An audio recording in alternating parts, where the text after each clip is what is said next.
Assalamualaikum warahmatullahi wabarakatuh.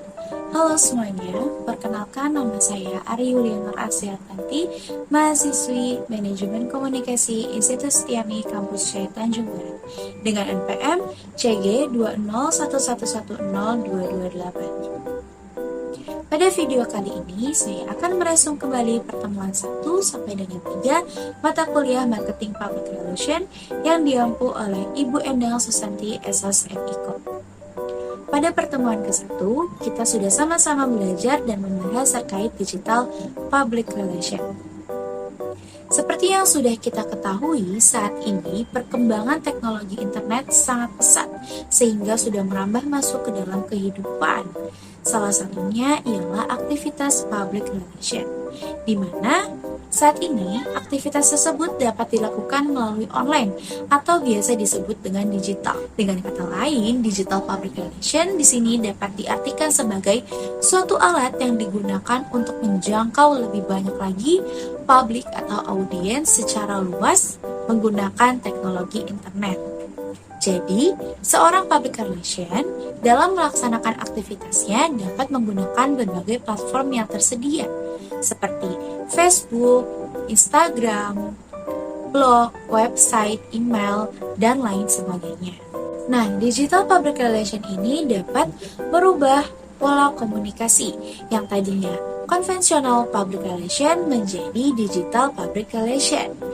Dua pola komunikasi ini memiliki beberapa perbedaan karakteristik. Salah satunya ialah konvensional public relation memiliki komunikasi satu arah, sedangkan digital public relation memiliki komunikasi dua arah. Pada konvensional public relation, seorang public relation menyampaikan pesannya melalui news release, kemudian didistribusikan kepada seorang jurnalis, lalu diterbitkan melalui media massa, dan baru sampailah kepada publik sasarannya.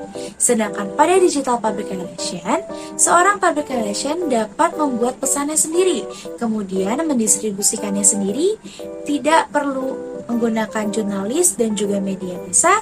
Kemudian, seorang PR dapat menjangkau atau mengukur sejauh mana pesan yang disampaikannya dapat diterima oleh halayak. Kemudian, langsung dapat menanggapi respon yang diberikan oleh publik yang menerimanya. Bisa kita lihat sama-sama bahwa digital public relation ini sangat membantu seorang public relation dalam menjalankan aktivitasnya. Sehingga untuk itu public relation harus memiliki keterampilan serta kemampuannya.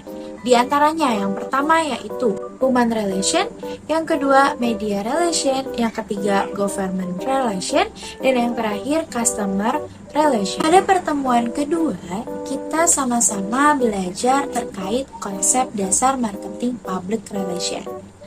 Menurut British, marketing ialah suatu proses manajemen yang bertanggung jawab mengenali, mengantisipasi, dan memuaskan kebutuhan atau keinginan pembeli demi meraih laba. Untuk definisi marketing public relation itu sendiri adalah suatu kegiatan yang dilakukan oleh perusahaan dalam mempromosikan produknya melalui komunikasi sehingga menarik perhatian konsumen untuk membelinya. Nah, marketing public relation di sini merupakan salah satu strategi pemasaran dan juga strategi perusahaan sebagai penghubung antara perusahaan dengan konsumennya melalui penyampaian informasi. Jadi, di sini marketing public relation dan juga public relation saling bekerja sama satu sama lain. Namun, terdapat perbedaan yang paling mendasar antara marketing public relation dan juga public relation, di mana fokus utama marketing public relation di sini adalah untuk mencari keuntungan atau profit suatu perusahaan. Sedangkan public relation, fokus utamanya adalah peningkatan citra atau image perusahaan tersebut agar dikenal oleh masyarakat. Marketing public relation memiliki beberapa manfaat, di antaranya yaitu membangun posisi perusahaan sebagai market leader, membangun kepercayaan dan keyakinan konsumen, memperkenalkan produk terbaru dari suatu perusahaan, mendapatkan pasar baru bagi produk perusahaan, serta dapat dipakai untuk mengidentifikasi perusahaan dan produk dibandingkan dengan pesaing. Pada pertemuan ketiga, ketiga, kita membahas terkait fenomena industri dan bisnis dalam perspektif PR. Pertama, kita membahas terkait humas industri dan bisnis.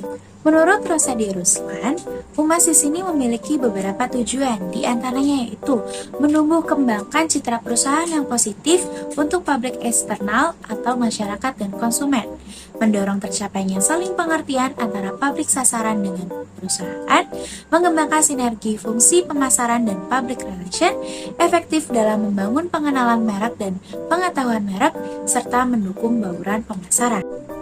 Pada humas industri dan bisnis, public relation memiliki beberapa peran, di antaranya yaitu hubungan dengan pelanggan, hubungan humas dengan marketing, hubungan dengan pemegang saham, hubungan dengan karyawan, hubungan dengan pers, bantuan merekrut pegawai baru, hubungan dengan komunitas tertentu, hubungan dengan perusahaan atau organisasi lain, serta hubungan dengan pemerintah. Yang kedua, kita membahas terkait marketing dan kapitalisme, di mana yang sudah kita ketahui bersama, kapitalisme memiliki definisi yaitu mencari keuntungan yang sebesar-besarnya.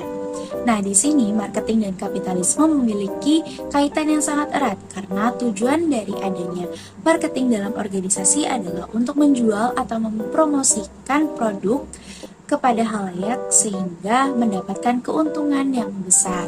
Kapitalisme dalam marketing di sini memiliki dampak negatif dan juga dampak positif. Salah satu dampak negatifnya ialah egoistik, di mana kapitalisme di sini ialah individu dan sekelompok kecil mendominasi pasar demi kepentingan sendiri tanpa menghargai kebutuhan masyarakatnya dan juga kepentingan umum. Sedangkan dampak positifnya ialah dapat meningkatkan sistem ekonomi secara signifikan. Yang ketiga, public relation dalam organisasi profit. Jadi, pada perusahaan yang berorientasi untuk keuntungan perusahaannya ini, sudah semestinya memiliki komunikasi yang baik dan efektif untuk menjalin komunikasi baik kepada publik maupun perusahaan yang lain. Sekian pembahasan singkat dari saya, kurang lebihnya mohon maaf bila ada salah kata dalam penuturan tadi. Selamat belajar. Wabillahi taufiq wal hidayah. Wassalamualaikum warahmatullahi wabarakatuh. Sampai jumpa.